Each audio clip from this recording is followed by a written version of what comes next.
Hai teman-teman yang berbahagia, berjumpa kembali dengan saya Dr. Andri, spesialis kedokteran jiwa dari Omni Hospital Alam Sutera Tangerang. Di kesempatan kali ini saya ingin memberikan semangat buat teman-teman yang saat ini mungkin ada beberapa di antaranya bekerja di rumah gitu. Nah, bingung juga ya kalau bekerja di rumah. Mungkin kalau misalnya sehari-hari biasanya pergi kemana-mana, tapi kok sekarang ini harus bekerja di rumah.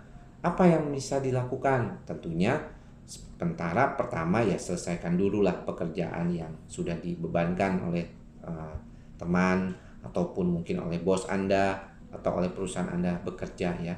Dan kalau memang setelah itu sudah selesai dilakukan, maka selanjutnya yang bisa dilakukan adalah bagaimana kita bisa mengisi waktu yang baik dalam upaya kita mengatasi kondisi sekarang ini.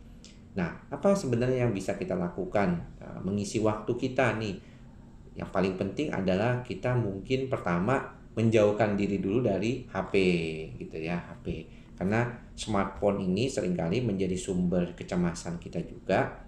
Kalau kita kerja di rumah malah kita jadi ketakutan ya, kekhawatiran yang terlalu tinggi akibat dari terlalu banyaknya terpapar oleh berita-berita berkaitan dengan corona atau COVID-19 ini.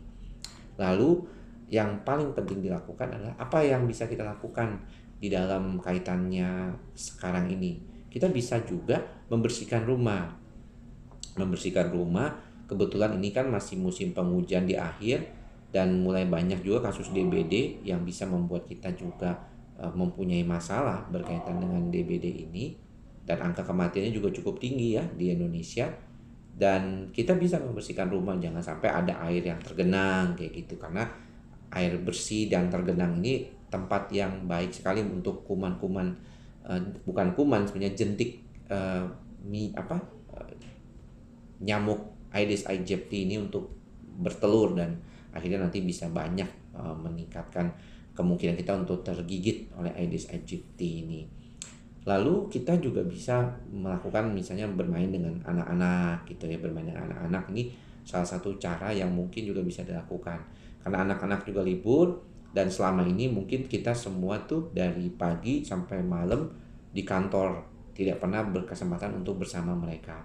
Nah, tidak selalu harus main bersama mereka sih, karena mungkin juga teman-teman juga ada yang dikerjakan, tapi berada di tengah-tengah mereka itu merupakan suatu kebahagiaan juga kan buat kita.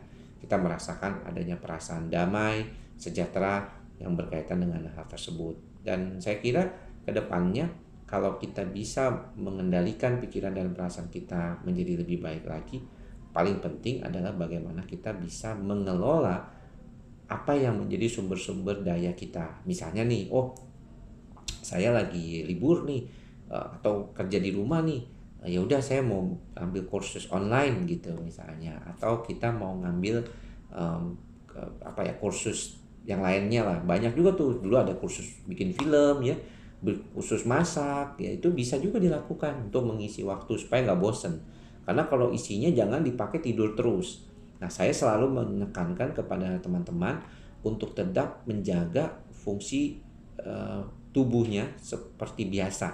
Maksudnya gini, bangunnya itu nggak boleh kesiangan. Bangunlah ya paling telat-telat setengah jam atau 1 jam lah. Yang biasanya bangun jam 5 bolehlah bangun jam 6. Yang biasanya bangun jam 6 boleh jangan jam 7.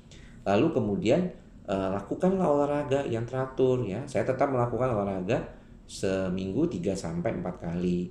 Kemudian di atas jam 8 boleh jemur kalau misalnya mataharinya lagi bagus bersinar. Kemudian juga jangan lupa makan minuman yang bergizi, kemudian suplementasi tambahan boleh dilakukan.